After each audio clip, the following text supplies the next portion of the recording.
Guys, welcome to iFilm. When you're researching like this, there's probably mountains of stuff that you guys can choose to read, letters, historical documents. What was the most moving thing that you reached from that period of the early 1900s? Something really strike you as, wow, this is powerful stuff? Go ahead. I think, the thing I thought was the most interesting was there's a book that goes through the biographies of all the different members of the Lafayette Escadrille, and really reading the script and then seeing how realistic it was and what these guys actually did go through, and how a majority of them, a lot of them were, Ivy League graduates who had the opportunity to do anything they wanted. And they chose to go over and do this because it was the right thing to do. I mean, some were seeking adventure and some wanted to kind of thought it would be fun, but really they volunteered because it was something they really believed in. And I just think that was like a really kind of powerful sense of history that I think the movie captures and that I found really interesting, doing all the research. Do you think a role like this can, what did you take from the role now that the experience of filming is behind you? What kind of resonated with you now?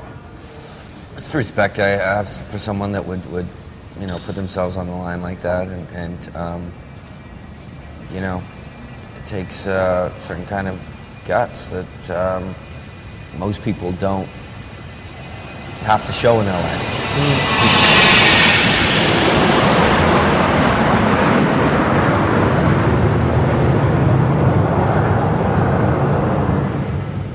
What about the first time you went up with Tony Bill? Did he try and get you familiar with the airsick bag? Was he pulling some good maneuvers up there? Well, yeah, he pulled some maneuvers, but it's fine. Yeah? Yeah, I've never been airsick. Never? No. No, not even as a kid?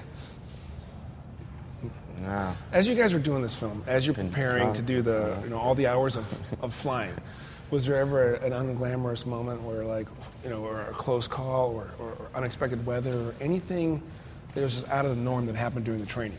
Not with us, but there was one close call on set where the airplanes that they were flying, they had 4 Newports flying in formation, which were some of the replicas, and those airplanes get blown around pretty good by the wind, and one of them flew right through the helicopter wash that was over there filming them and kind of knocked it out of control, and 2 of them almost went into each other. Wow. But, there were no actors involved in there, and it was when we were on set. I saw the tape of it, but that was it.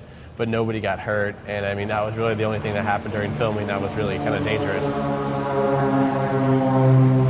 What have you stolen from production? What's in your collection now? Did you steal a hat? Did you steal a jacket? What did you cop from production that you actually own now? You can tell me. Dean said it's okay. That thing? The hat and goggles. The hat and goggles? Sometimes I put on a cape and the hat and jump around. Can you take us behind the scenes of when these guys are drinking, you guys are on set, what do they put in the liquor bottles? Just a little behind the scenes. I know you guys aren't doing shots. What are you doing shots of? Tequila mostly. No. No, what is the fake liquor or liquid they put in there? Oh. I always use real stuff. See, that's the mark of a great actor. Authenticity and a good buzz. Finally, anyone who's on the fence about seeing Flyboys, why should they go check it out? I really don't think you've seen a movie like this in 40 years, and I think most audience members today have never seen anything like this. These aerial combat dogfight sequences, there's 5 huge battles in the film. There's 850 digital effects shots. It's a big movie. It's a window into history that you haven't seen before. And I think it really, is an exciting film. It's a fun film. It's something there for everybody. And also from the historical aspect, it really pays heritage to the real heroes of World War I and tells a really unique, interesting story.